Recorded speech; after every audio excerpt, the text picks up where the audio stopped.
This is Contractor Sense with Ruth King. Welcome to Contractor Sense. Here you discover ideas, tactics, news, and information that matters to your contracting business and you. I'm your host, Ruth King. This episode is sponsored by Financially Fit Business. Go to www.financiallyfit.business to grow your business profitably, build wealth, and analyze your monthly financial statements in less than 10 minutes a month. Thank you for joining us. Here is how we will help your business and you today. Today, we'll talk about the do's and don'ts of maximizing cash flow. I know, a subject that is probably near and dear to all of your hearts, and you know it's near and dear to mine. Timothy Wingate Jr. is a CPA who specializes in working with contracting companies and has seen the good, the bad, and the ugly. Timothy, welcome to Contractor Sense. Thank you, Ruth, for having me. I really appreciate being here. Oh, my pleasure. I mean, you and I both are number geeks. I don't know any other way to describe it, but we are. That we are. And most contractors, when they start their business, I don't know whether you found any, but I haven't, okay? Don't go, oh, I'm starting my business because I want to look at P&Ls and cash flow. Nah. Balance sheets. Nah. Nah. So when you get most of your clients, are they in trouble and then you get them out of trouble? Or, because you're really a cash flow expert and you do other things, but do people come to you when they're, okay, I got to deal with this cash flow problem? Or how do they come to you? Why would they come to you? Yeah, a lot of times is I want to understand my cash flow. We have cash flow troubles. But sometimes they're being a little bit proactive. Yay, I'm glad to hear that. Yeah, so that's good. Sometimes they've heard me on the podcast or they heard me speak at an event, and then they say, you know what, we've gotten to this point, thus far with the team that we have, but now we think we're kind of outgrown just our, local staff here. We need to, outsource this to a company who's going to be able to help us grow to the next big thing that we're growing towards. Yeah. So so that's kind of how they come to me. Very good. So when we look at it, we're looking at, maximizing cash flow. There's some things that contractors can do just by not taking a whole lot of time to do. And one of them is accepting online payments. So why don't you go through that? Yeah. So accepting online payments is the quickest way to get money from their account to your account, right? Mm-hmm. And so that solves a lot of cash flow issues, because when we're talking about accepting online payments, we're talking about using merchant services, and there's a lot of different merchants out there that you can use. A lot of times we're setting up QuickBooks Payments, which is connected to your accounting software, and therefore allowing you to get things plugged into your project management software. But you want to have a way for the clients to pay you, either by ACH transaction, meaning that they give you your checking information and put it in, and that way it moves from their bank to your bank electronically, or by credit card. So those are the two ways you want to do that. Yeah, I've a lot of my clients, because I've been recommending this also, they put a button on their website, pay your bill now. And they have seen cash flow increase significantly. They don't have to worry about sending out statements or any of that kind of stuff, because people will go on the website rather than have to send you a check or call you for a credit card or something else like that. I'm seeing a lot more contractors using that. Are you? Yeah, I'm seeing them use a little bit more of the invoicing system, where they send an invoice out, and then now instead of having to follow up on that invoice, the invoicing system actually follows up for you. So they're able to send out invoices every week automatically, which encourages the client or the customer to pay the invoice very quickly. And so that's where I'm seeing a bulk of the push towards getting money collected as quickly as possible go towards, which is just sending those invoices out and just making sure that they're sending them out on a very good frequency. Timely. You heard that word, right? Yeah. On time. I will never forget walking into a contractor's office one day and seeing a stack of paperwork on his desk. I said, "What is this?" And he goes, "Oh, those are all the jobs we finished, but we haven't billed. Some of them were 2 months old." Can you imagine getting an invoice if you're a customer that is for like $8,000 or $10,000 and it's 2 months after the job was done? They don't need their money. I'm going to wait 2 months to pay this. Yeah, that's tough, and it kind of discourages them to pay it because they see such a big number. Yeah. So you want to make sure you send those smaller numbers out first, and make sure that they're being sent out at a good frequency. Absolutely. All right. One other thing you talk about is auto billing, and I assume that's for things like maintenance agreements and recurring revenue type jobs. Yeah, so some contractors they do have those maintenance contracts, or even some of the larger projects that are going to span over 2 years. You want to make sure that you're just having some type of system out where you can bill properly, making sure everything is on the invoice, meaning everything that you estimated the job to be is actually line item on that invoice and being sent out automatically. That's super important to, again, getting your bills paid on time, not having any kind of fuss over what you're billing me for, and because it's all laid out, all spelled out, and just getting the money in your account as quick as possible so you can do things with it. Right. Well, you can pay your bills if they pay their bills. Absolutely. And that's the general idea. So, we're looking at things that contractors should be thinking about. And it's not, from what I understand, because I haven't set it up that way. I've set it up slightly different. Because our credit card company, recurring billing, when do you want the bills to go out? How much is it? Da, da, da, da, da, da. And you can just set it up automatically. And I think most credit card companies can do that now, correct? Yes, they can. Yeah. Yes, they can. And I promise you it doesn't take that long. No, not at all.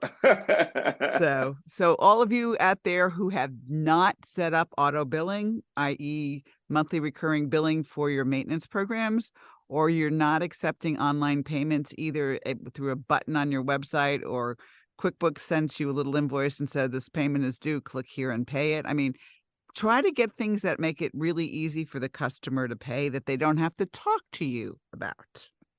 Absolutely. I was going to mention like another way is too, when you setting up those agreements in the beginning, to collect their payment information up front. So that way you can actually bill them like on a subscription. That's kind of like that automatic billing cycle. But some people are afraid to kind of have those conversations up front. But in today's time, people are used to it.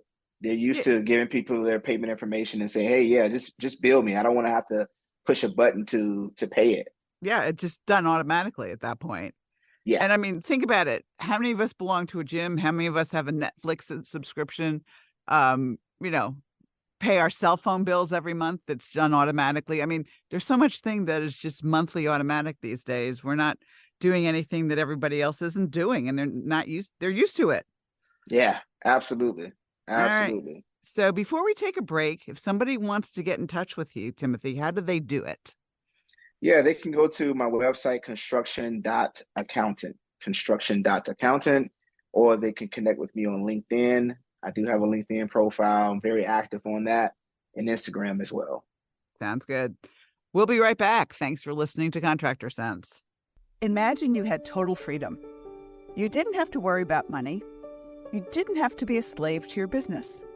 The words, "I can't," are eliminated from your vocabulary.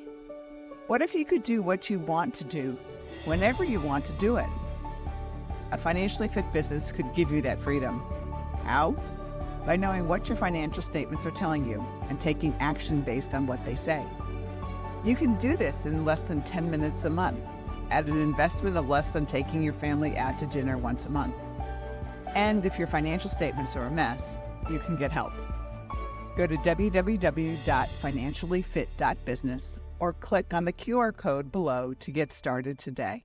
We're back. Thanks for listening to Contractor Sense. I'm talking with Timothy Wingate Jr., a CPA who specializes in working with contracting companies. And before the break, we talked about two things that are really easy to increase your cash flow quickly. One is accepting online payments. The second is auto billing. And we talked about that through maintenance plans. And you all know I talk about maintenance all the time, and everybody should have a maintenance program. I don't care what type of contracting company you have, you should have a maintenance program. But this is not my program. This is Timothy's program. So let's get back into some of the cash flow things that can actually help you get paid quicker. One of the next thing you and I have talked about is discounts. I mean, incentivizing them, I guess, for early payments. How do you do that? Yeah, you can. So if you give them a discount, let's say I have $1,000 bill and say, hey, I'm giving you 30 days. It's a net 30, bill.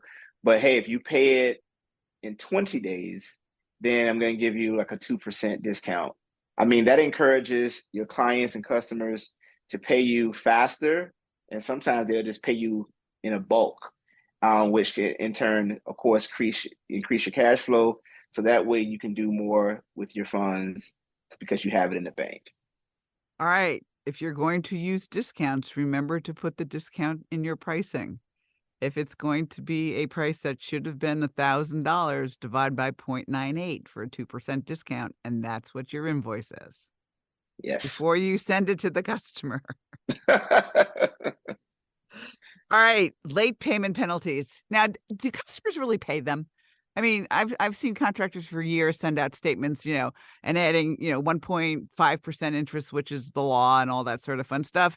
And then the customers just come back and they just pay it without the financing fees. So do you think they work? They work if you put them in the contract. And Okay. then you have a good sit down discussion with the client before the job even starts. So it's like, hey, this is what the contract says.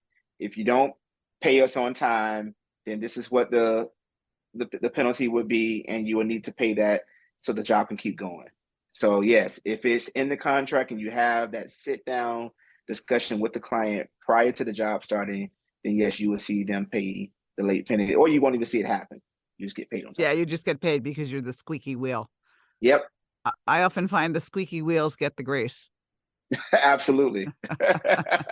No, if a contractor, if a GC or somebody has to make a decision between paying two people, one of which they've signed off on late payment penalties and the other they haven't, which one do you think they're going to pay first? Right? Yeah. I mean, you definitely want to be the person who has those penalties. So I would say put that in your contract, please. Yeah, absolutely. It just helps to make sure that you get paid on time. Very good. All right. Now let's assume, somebody's been paying the 5th of every month or something along those lines, and they send you an email or they call you on the phone and say, can I pay on the 20th of this month? What do you do then? That's tough. That's tough. Because I think it all boils down to your relationship with them. If they're are they really a person who does this all the time? But if you start to see this be a habit amongst all of your customers and clients, then I'm going to start restructuring my contracts to kind of say that, hey, we need to shift dates and move things around, because essentially what's happening is it's a late, you're paying late. Yeah. And so that late penalty is going to start to kick in. Yeah. Yeah, I get it if it's once in a blue moon and, they've been out of the country and they weren't there to sign a check or something like that. I get it. But if it's consistent, I think you're right. You have to sit down and say, hey, what's going on? You're always late. Yeah. Yeah. And that could be a tough conversation, especially if you didn't have it in the contract language. All right. So what you're saying, I've heard you say more than one time now, put it in the contract. Yes. Yes. Yeah. The key to any construction business is having good contracts. Yeah. So you want to make sure you have good contracts with your clients and good contracts with your subs. Yep. Absolutely. Otherwise, you get in trouble. Yeah, you will. You'll absolutely get in trouble. And if you, yeah, and they should be in the same contracts with your customers. If it's supposed to be COD upon, completion of the work, somebody's got to either go to the website and make a payment, or they need to give you a check or whatever else it is. And you shouldn't wait. I mean, remember that contractor who had 2 months worth of things to bill? Crazy. That's nuts. Yeah, There that's goes cash insane. flow. Yeah. Yeah. So go ahead.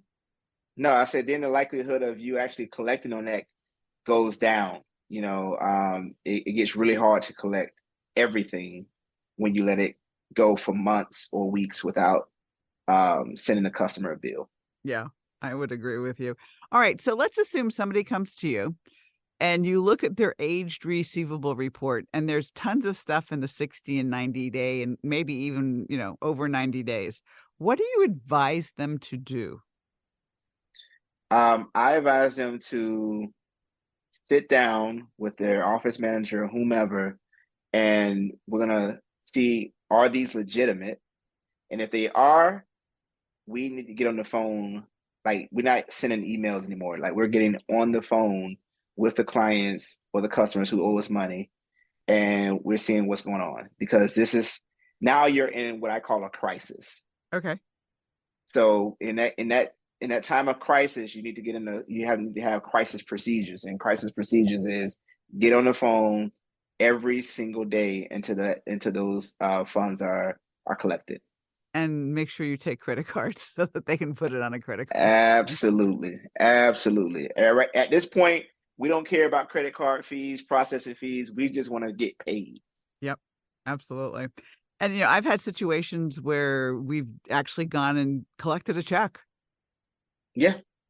And sometimes you have to do it. I mean, yeah, there are some people who just are obnoxious until you actually have to go and knock on their door and say, all right, we did our job. Please pay us. This is what the contract said.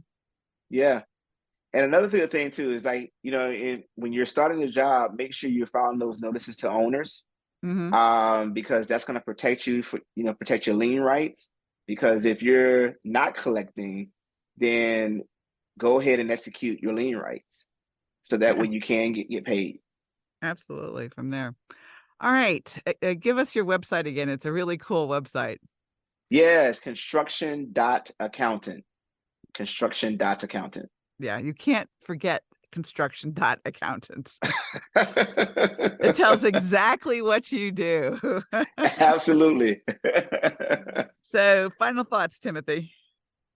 Final thoughts. Really spend time on your contracts. Get a construction lawyer attorney to look over them for the clients and the subs, and just make sure that you are filing those notices to owners so you can protect your lien rights, so you can collect your money when it gets hard to collect. So all this is to protect cash flow. Absolutely. Timothy, thank you so much for being here. Thank you. Thank you, Ruth, for having me. And thanks to all of you for joining us. Choose one thing that you discovered and implement it in your business. These ideas, tactics, and strategies help you make more money, have more free time, and give back. If you like today's program, spread the word. Please review this podcast on any device you're listening to it on. Help a fellow contractor make more money too. For comments or questions, call me at 770-729-0258 or email Ruth King at hvacchannel.tv. Thanks for listening. Have a great and profitable day.